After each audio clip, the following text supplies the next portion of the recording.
ஆஹா lovely birds. இன்றைக்கி நம்ம ஒரு தெய்வீக பறவை, அதாவது கருடன் பறவை, அதை பற்றி தெரிஞ்சுக்க போகிறோம். கருடன் சொன்னாவே நமக்கு ஒரு தெய்வீக மனசில் தெய்வீக எண்ணங்கள் வர ஆரம்பிச்சிடும். அதாவது கருடன் பறவைங்கிறது ஒரு பறவை இனத்தை சேர்ந்தது தான். இது நல்ல பெரிய பறவையாக இருக்கும்.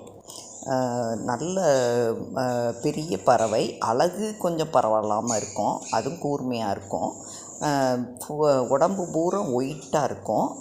ரெக்கை பூரா ப்ரௌன் கலர்லையும் கருப்பு கலர்லையும் இருக்கும்.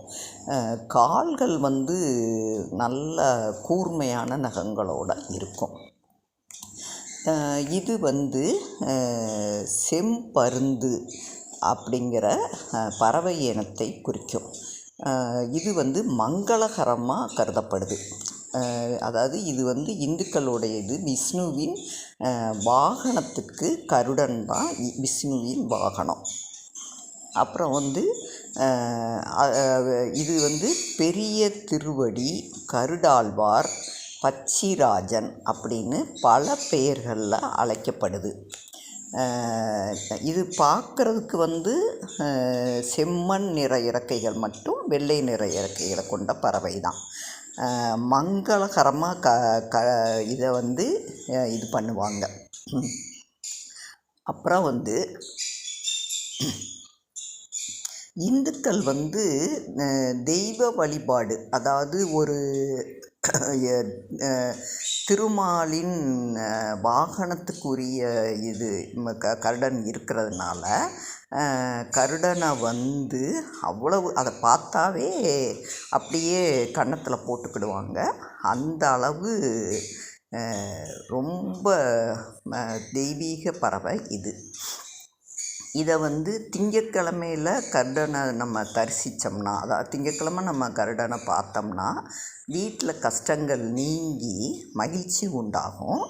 உறவினர்களுடைய இருக்கிற மனஸ்தாபம்லாம் நீங்கும்.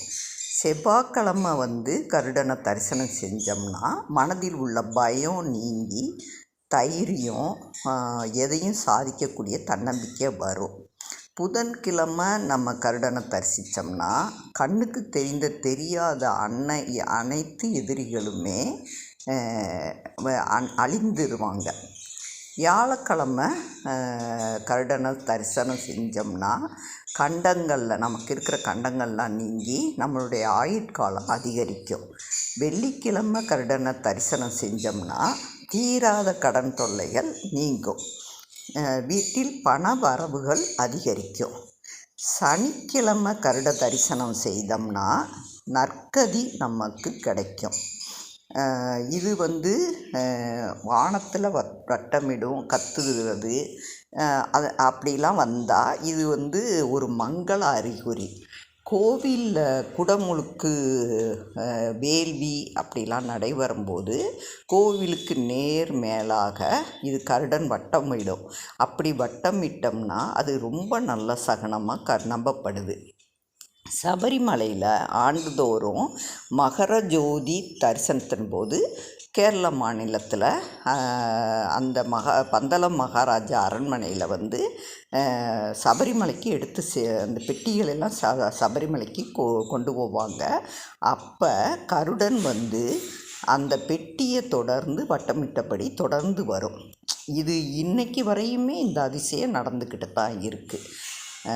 மொத்தத்தில் நம்ம கருடனை பற்றி நினச்சாவே நமக்கு அவ்வளோ ஒரு மனதில் நிம்மதி, சந்தோஷம் எல்லாம் கிடைக்கும். அதனால் நம்ம எப்பையும் இந்த தெய்வீக எண்ணத்தோடு இருக்கிறவங்களுக்கெல்லாம் அந்த கருடனை தரிசித்தாவே நமக்கு ரொம்ப மனசில் நிம்மதி கிடைக்கும்னு நினைக்க ஆரம்பிப்பாங்க. அதனால் நம்ம நல்ல எண்ணங்களோடு எப்பொழுதும் இருக்கணும். கருடனை நினச்சி நம்ம சாமி கும்பிட்டுக்கிட்டே நம்ம பார்த்தோம்னா கிருஷ்ணர், கருடர் எல்லாமே அவங்க கிருஷ்ணரோட வாகனம்னால நமக்கு வந்து நல்ல ஒரு நல்லதே நடக்கும்னு நம்ம நினைக்கணும். அப்புறம் வந்து இது வந்து சாப்பாடு இதெல்லாம் முட்டை போட்டு பொரிக்கிறதெல்லாம் எப்பயும் போல தான். அதாவது நம்ம மற்ற பறவைகள்லாம் இருக்கு இல்லையா, அந்த மாதிரி தான் இதுவும் இருக்கும். ஆனால் வானத்தில் நல்ல உயரமாக பறக்கும். அதை பார்க்கும்போது நமக்கே வந்து இவ்வளவு உயரத்தில் பறக்குது அப்படின்னு சொல்லி பார்க்கும்போது நமக்கே ஆச்சரியமாக இருக்கும். அவ்வளோ உயரத்தில் பறந்துக்கிட்டு இருக்கோம், சுற்றிக்கிட்டு இருக்கோம். இதுக்கு வந்து பார்வையெல்லாம் நல்ல கூர்மையாக தான் இதுக்கும் இருக்கும். நல்லா எங்கேருந்து பார்த்தாலும் அது தெளிவாக அதோட உணவு எடுத்துக்கிறத இப்போ நல்லா தெளிவாக பார்க்க முடியும். இந்த மாதிரி நிறைய தெய்வீக அம்சம் உடைய பறவையை நம்ம பார்க்குற மாதிரி நமக்கு அமைஞ்சால் அது நமக்கு பெரிய கொடுப்பினை தான். பொதுவாகவே கோபுரம் தரிசனம் பார்க்கும்போது நமக்கு எவ்வளோ நிம்மதி கிடைக்குதோ, அதே மாதிரி நம்ம கோயிலுக்கு வந்து ஒரு குடமுழுக்கு மற்ற எந்த ஒரு இது நடந்தாலும் அந்நேரம் கருடனை தரிசிக்கணும் அப்படிங்கிற எண்ணம் எல்லாருக்கும் இருக்கும். அதுவும் சில நேரம் பார்த்திங்கன்னா ரொம்ப நேரம் தெரியாது, அப்புறம் கொஞ்சம் நேரத்தில் வந்து சாமியை நல்லா நம்ம தரிசனம் பார்த்த மாதிரி இருக்கும்.